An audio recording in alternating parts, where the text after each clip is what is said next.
More than ఒక 6 videos చూసింది sir మా అమ్మ మీద. చూసి నాకు చూపించారు, ఇద్దరం కలిసి చూసాం సార్.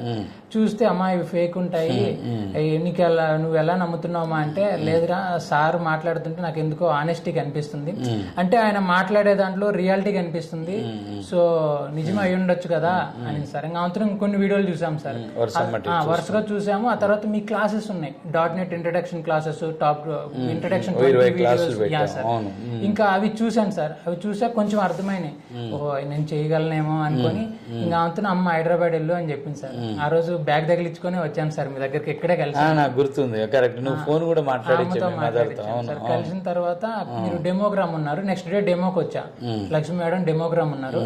ఆ డెమోలో చాలా రియాలిటీగా అనిపించింది సార్, రియాలిటీగా అనిపించింది. మీరు చెప్పే విధానానికి అడిక్ట్ అయిపోయాను సార్, అంటే రియాలిటీగా అనిపించింది సార్, మీ కళ్ళల్లో ఆనెస్టీగా అనిపించింది సార్, ఫ్రాంక్ గా చెప్తున్నాను.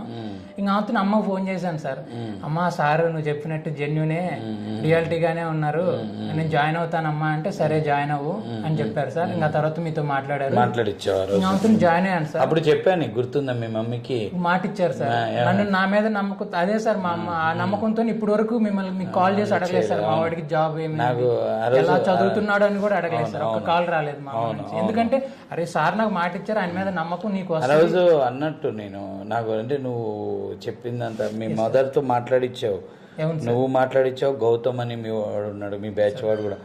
అయితే ఆమె చెప్పింది వీడియోలు చూస్తాను అది ఇది అని చెప్పినప్పుడు, నేను మీ వాడు సాఫ్ట్వేర్ ఇంజనీర్ అయినట్టే, మీరు జస్ట్ నమ్మండి అన్నారు సార్. అవును.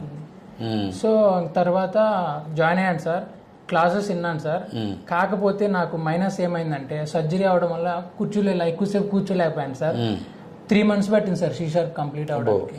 అక్కడ లేట్ అయిపోయింది సార్, బాగా ఫ్రాంక్ గా చెప్తున్నా, అక్కడ లేట్ అయిపోయింది సార్. అందువల్ల నాకు కొంచెం టైం పట్టింది, ఎక్కువ టైం పట్టింది సార్. ప్రిపరేషన్ మొత్తం ఎన్ని రోజులు పట్టింది? ప్రిపరేషన్ ఒక 3 + 7 months 8 months 7.5 months పట్టింది. మధ్యలో ఊరు వెళ్ళి వచ్చావా? హెల్త్ బాగాలేక చెప్తున్నాను సార్, ఇన్స్టిట్యూట్ కూడా రాలేదు సార్, అంటే ఎక్కువసేపు కూర్చోలేను కదా సార్ స్టమక్ లో ఇష్యూ వల్ల. సో మధ్యలో ఎన్ని రోజులు ఊరు వెళ్ళి ఉంటావు? 3 months పోయి ఉంటుంది సార్. ఈ 8 months లో 3 months హోమ్ టౌన్ కి వెళ్ళావు? హోమ్ టౌన్ కి వెళ్ళాను, కొంచెం హెల్త్ బాగాలేనప్పుడు కూర్చోలేక హాస్టల్లోనే పడుకున్నాను సార్. అట్లా డిలే అయింది సార్. ఇంకా C# కంప్లీట్ అయింది. సో నేను ఫస్ట్ ఎక్సైట్మెంట్ ఎక్కడయ్యానంటే సార్, ఆఫ్టర్ 10 years తర్వాత వచ్చాను. అసలు క్లాసెస్ ఎలా ఉంటాయో ఎక్సైట్మెంట్ ఉంది, మళ్ళీ భయం, అంటే కోడింగ్ ఎలా ఉంటుంది, క్లాసెస్ ఎలా ఉంటాయి అని. ఫస్ట్ టైం ఇది వెల్కమ్ టు C# ఉంది కదా సార్, ఆ మెసేజ్ అది కన్సోల్ డాట్ రైట్ లైన్ లో రాసేది కొట్టగానే అవుట్పుట్ వచ్చింది, అమ్మ కోడింగ్ అర్థమవుతుంది. ఆ రోజు ఫేస్ వెలిగిపోయింది సార్, ఫ్రాంక్ గా చెప్పాలంటే. ఇంకప్పుడు 1 by 1 చూసుకుంటా కాన్సెప్ట్ వెళ్ళాను సార్. మీరు చెప్పే ప్రతి పాయింట్ అసలు చాలా బాగా అర్థమైంది సార్, ఎందుకంటే ప్రతి దానికి క్లారిటీ, ట్రేసింగ్ కానీ ఎవ్రీథింగ్ క్లారిటీగా చెప్పారు సార్. ఇంకా నాకు నమ్మకం వచ్చింది, మంచిగా నేర్చుకున్నాను సార్, మంచిగానే క్లియర్ అయిపోయింది సార్. అంటే C# 3 months లేట్ అయింది, హెల్త్ ఇష్యూ వల్ల లేట్ అయింది. స్టమక్ అంత బాగుంటే 4 months 5 months లో అయిపోద్ది. నువ్వు హెల్త్ బాగాలేక ఊరు వెళ్ళటం ఇదంతా వల్ల 3-4 months ఎక్స్టెండ్ అయింది, డిలే అయిపోయింది సార్. తర్వాత ఇంటర్వ్యూ బ్యాచ్ లో ఎన్ని రోజులు ఉన్నావు? ఇంటర్వ్యూ బ్యాచ్ వచ్చి ఇప్పుడు 4 months దాటింది సార్. 4 months. ఎన్ని ఇంటర్వ్యూస్ అటెండ్? ఇది 9th ఇంటర్వ్యూలో జాబ్ వచ్చింది సార్. 8 అటెండ్ అయ్యాను, వాటిలో ఒక 4 companies ఫైనల్ దాకా వెళ్ళాను. కపిల్ ఐటీ, ఏ companies attend? Kapil IT final దాకా వెళ్ళాను సార్. రివాల్సిస్, next VV5, next soft pal Dubai company, ఇవి వెళ్ళాను సార్ ఫైనల్ వరకు.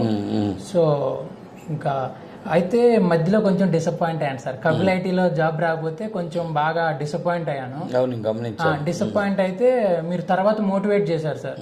నాకు మీలో నచ్చేది మెయిన్ మోటివేషన్ సార్. మోటివేషన్ ఒకటి, ఏదున్నా రియాలిటీగా మాట్లాడతారు సార్, అది రాంగ్ అయితే రాంగ్ అంటారు, రైట్ ని రైటే అంటారు, కానీ రాంగ్ ని ఎప్పుడు రైట్ అంటారు సార్. అది నాకు మీలో బాగా నచ్చింది సార్. స్ట్రైట్ ఫార్వర్డ్ గా మాట్లాడతారు, అదొకటి. ఇంకొకటి, ప్రతి స్టూడెంట్ మీద కేరింగ్ నాకు బాగా నచ్చింది సార్. మీలో బాగా చదివే స్టూడెంట్, బాగా చదివిన స్టూడెంట్ అలా ఏముండదు సార్, అందరిని ఈక్వల్ గా చూస్తారు.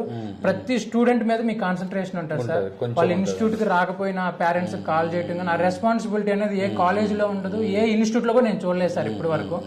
అంటే మార్నింగ్ 9 కి స్టూడెంట్ ఎంటర్ అయితే ఇన్స్టిట్యూట్ లో, సాయంత్రం 6:30 వరకు మీరు వాళ్ళ మీద చూపించే ఎఫెక్షన్ కానీ, వాళ్ళ మీద చూపించే కేర్ కానీ, దానికన్నా ఎక్కువ ఎవరు ఎలా చదువుతున్నారు ప్రతిదీ అబ్జర్వ్ చేయడం అంటే అంత ఈజీగా సార్ రిమైనింగ్ ఇన్స్టిట్యూట్ లో ఇలా ఉండదు సార్. ఫ్రాంక్ గా చెప్తున్నాను, నేను చూసాను సార్. మా సిస్టర్ వాళ్ళు కూడా ఇన్స్టిట్యూట్ లో జాయిన్ అయ్యారు. అంత అంటే అది నచ్చింది సార్. ఏదైనా రైట్ అంటారు సార్, ఏదైనా టాస్క్ చేయకపోయినా కోపడతారు చూడండి సార్, ఆ కోపంలో కూడా ఆ స్టూడెంట్ మీద ఉన్న ప్రేమ కనపడుతుంది సార్ ఇలా నాకు.